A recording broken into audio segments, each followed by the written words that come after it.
शेवभाजी बनवायची आहे ती पण हॉटेल स्टाईल मस्त चमचमीत झणझणीत अशी ही शेवभाजी बनवलेली आहे. एकदा नक्की पहा, तुम्हालाही खूप आवडेल. नेहमी नेहमी त्याच भाज्या खाऊन कंटाळा येतो. मग काहीतरी वेगळंच खावंसं वाटतं चमचमीत असं. तर ही शेवभाजी तुम्ही नक्की बनवून खाऊ शकता. जबरदस्त टेस्टी लागते.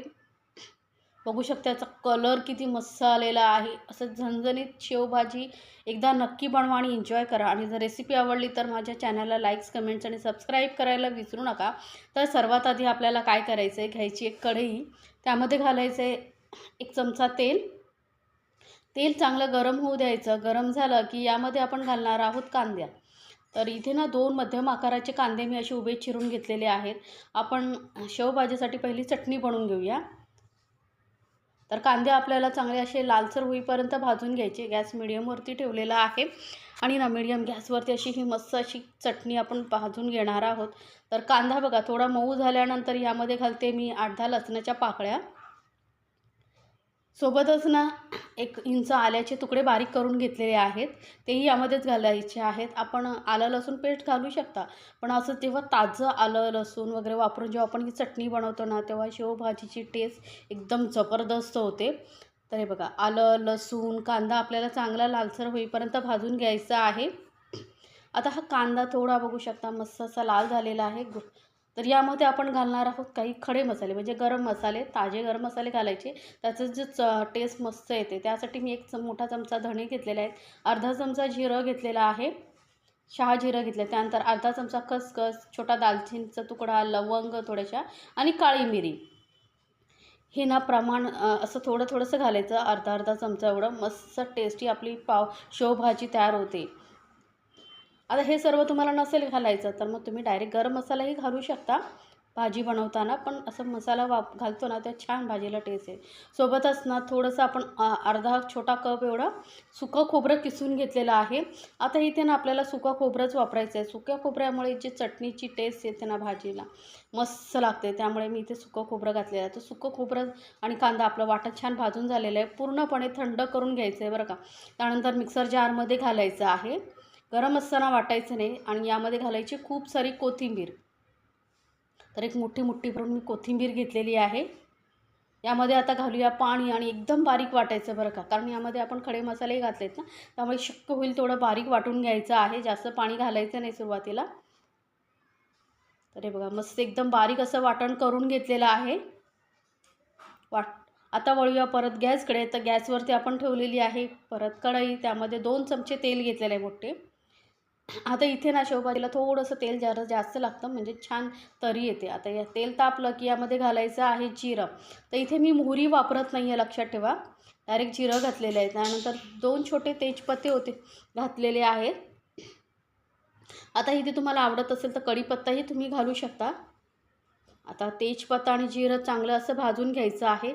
आता हे भाजल्यानंतर यामध्ये आपण जे चटणी बनवून ठेवली होती ती घालून घ्यायची आहे. आणि गॅस मिडियमवरती ठेवायचा आणि ही चटणी आपल्याला चांगली अशी तेलामध्ये परतून घ्यायची आहे. तर बघा गॅस मिडियमवरती ठेवला आहे. मस्त अशी चटणी आपण ही भाजून घेऊया. या पद्धतीने जर तुम्ही शेवभाजी बनवलात ना तर नक्कीच पोटं चाटत राहाल, एवढी जबरदस्त टेस्टी लागते. आता ही चटणी चांगली तेलामध्ये मिक्स करून झाल्यानंतर आपल्याला ही यामध्ये काही मसाले ॲड करायचे आहे. सोबतच टोमॅटोही ॲड करायचा आहे. तर इथे मी 2 मध्यम आकाराचे टोमॅटो बारीक चिरून घेतलेले आहेत. आता तुम्ही टोमॅटोची पेस्ट करूनही घालू शकता. आपण असं जेव्हा छोट्या फोडी करून घालतो ना तेव्हा भाजीमध्ये खाताना छान लागतात. आता घालूया मसाले. तर छोटा पाव चमचा एवढा मी घालते हळद, 1 चमचा इथे लाल मिरची पावडर घालते मी, हा मालवणी मसाला आहे तो. आणि सोबतच 1 चमचा काश्मीरी लाल मिरची पावडर घालते, यामुळे ना भाजीचा कलर खूप छान येतो. आता मिक्स करून घेऊया मसाले. आता गॅस ना आम्ही एकदम मंदवरती ठेवलेली आहे बरं का, कारण मसाले घातलेले आहेत. चटणीमध्ये पाणीही नाही आहे, त्यामुळे करपू शकतं. त्यामुळे गॅस मंद करायचा आणि थोडा वेळ मसाले आपल्याला परतून घ्यायचे. त्यामध्येच आता आपण घालणार आहोत चवीनुसार मीठ. थोडं मीठ घालून घ्यायचं, म्हणजे काय होईल, टोमॅटो चांगला सॉफ्ट होईल आणि लवकर शिजला जाईल. हे बघा आता पाणी घातलं, मीठ घातल्यामुळे थोडंसं ओलसरपणा आलेला आहे ग्रेव्हीला.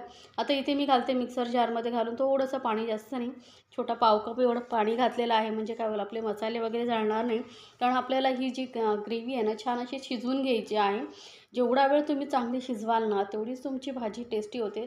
जराही घाई करायची नाही बरं का. आता यामध्ये मी घालते कोथिंबीर, बारीक चिरलेली कोथिंबीर घालून घेऊया. थोडीशी कोथिंबीर आपण वाटणामध्येही घातली होती, पण वरूनही घालायची आपल्याला. आता मसाल्यांना छान असं शिजवून घेण्यासाठी यावरती झाकून आपल्याला 2 मिनटं चांगलीशी दणदणीत वाफ आणून घ्यायची. जे मसाले वगैरे सर्व व्यवस्थित शिजलं जाईल, यांचा कच्चेपणा निघून जाईल. ते बघा मस्त असे मसाले शिजले आहेत, बघू शकता. याला छान अशी तरी सुटलेली आहे. म्हणजेच आपले मसाले चांगले तेलामध्ये भाजले गेलेले आहेत, ग्रेव्हीमध्ये छान असे शिजले गेलेले आहेत. आता मी काय केलेलं आहे, दुसऱ्या गॅसवरती पाणी गरम करत ठेवलेलं आहे. कारण यामध्ये ना आपल्याला गरम पाणीच घालायचं आहे, थंड पाणी घालायचं नाही आहे. आता मी काय करणार आहे माहिती आहे, इथे ना एक टोमॅटो असा मोठा चिरून घेतलेला आहे. एका टोमॅटोची 4 फोडी करून घेतलेले आहेत. असं भाजीमध्ये दिसायला सुंदर दिसतात. त्यामुळे जेव्हा आपण टोमॅटो घातले ना छोटे कापून, तेव्हा घालायचं नाही, आता घालायचं. तर तेव्हा घातलं असतं ना तर हा टोमॅटो पूर्णपणे विरघळून गेला असता. आणि आपल्याला तसं नको आहे, मोठा दिसला पाहिजे, त्यासाठी आता घातलं आहे. आणि आता घालूया वरून गरम पाणी. बरं का, लक्षात ठेवा गरम पाणीच घालायचं आहे. आता पटापट मिक्स करून घेऊया. हे बघा, मग आता ही ग्रेव्ही तुम्हाला किती पातळ ठेवायची त्यानुसार ठेवू शकता. कारण ही ना जी शेवभाजीची ग्रेव्ही असते ना पातळच ठेवावी लागते. कारण यामध्ये शेव घातल्यानंतर ना ही ग्रेव्ही शोषून घेतं. त्यामुळे पातळ ठेवली आहे आणि मस्त अशी उकळी आणून घ्यायची. 5 मिनटं याला चांगलं असं उकळून घ्यायचं बरं का. ग्रेव्ही जेवढी तुमची शिजेल ना तेवढी तुमची भाजी टेस्टी होती, हे लक्षात ठेवा कुठलीही भाजी बनवताना. आता ग्रेव्ही छान शिजल्यानंतर वरून परत थोडीशी कोथिंबीर घालते मी. पटापट मिक्स करून घेऊया. मस्त अशी आपली शेवभाजीची ग्रेव्ही ना छान अशी अजून आपण 2-3 मिनटं चांगली उकळली ना का गॅस बंद करायचे आपल्याला. तर बघा मस्त तरीदार अशी आपली ही शेवभाजीची ग्रेव्ही झालेली आहे तयार. छान अशी उकळी आलेली आहे, बघू शकता. 5 मिनटं मी छान असं उकळी काढून घेतलेला आहे. आता ही जेवढी पातळ करायची तेवढी आपण करून घेतलेली. आता करूया गॅस बंद आणि यानंतरच यामध्ये शेव घालायची आहे. जर उकळताना शेव घातलात ना तर मग शेव एकदम विस्कावून होऊन जाईल. आणि ते ना मी अशी पिवळी शेव घेतलेली आहे. लाल शेव ही येते. तुम्हाला जर जास्त तिखट हवी असेल झणझणीत तर तुम्ही लाल शेव ही घालू शकता. तर इथे मी घेतलेली आहे पिवळी शेव. आणि शेव लक्षात ठेवा जेव्हा आपल्याला भाजी वाढायची आहे तेव्हाच घालायचं, नाहीतर शेव एकदम यामध्ये विरघळून जाईल आणि मग भाजी टेस्टी होणार नाही, पूर्ण जे ग्रेव्ही आहे शोषून घेईल. तर आता पटापट आपण ही सर्व करूया. बघू शकता मस्त अशी तरीदार अशी आपली शेवभाजी तिखट झणझणीत तयार झालेली आहे. भाजीचा कलर बघू शकता काय सुंदर आलेला आहे आणि खरंच खूप टेस्टी लागते. पोळीबरोबर किंवा भाकरीबरोबर, माझ्या मुलांना तर पावाबरोबर आवडते, त्यामुळे मी ही पावाबरोबर सर्व करणार आहे. तर नक्की बनवा आणि एन्जॉय करा आपल्या फॅमिलीसोबत ही झणझणीत अशी शेवभाजी.